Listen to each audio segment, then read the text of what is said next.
புதுசா சொல்றியே. பெரிய பெரிய அறிவாளிகள்லாம் சூரபத்மா அழிஞ்சிட்டா தானே சொல்றாங்க. நீ சின்ன பையன் இல்லங்கிறியா? அது எப்படி? நாராயணனை வணங்கும் போது இரண்யனை வணங்குறாங்களா? இல்ல.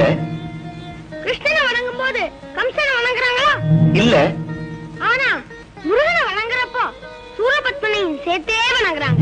எப்படி? முருகன் கிட்ட சண்டையில தோத்தப்போ சூரபத்மன் கடைசியா சேவலும் மயிலுமாகி தான் செய்த பாவத்துக்கு உங்களை சுமந்துகிட்டே இருக்கணும்னு முருகன் கிட்ட வரம் கேட்டானே. உண்மைதான், உண்மைதான். முருகன் அறிவுக்கடவுளாச்சே. அவன் செய்த பாவத்துக்கு மயில வாகனமாவும் அவன் செய்த தவ புண்ணியத்துக்கு சேவல கொடியாவும் ஏத்துக்கிட்டார் இல்லையா? ஆமா, ஆமா.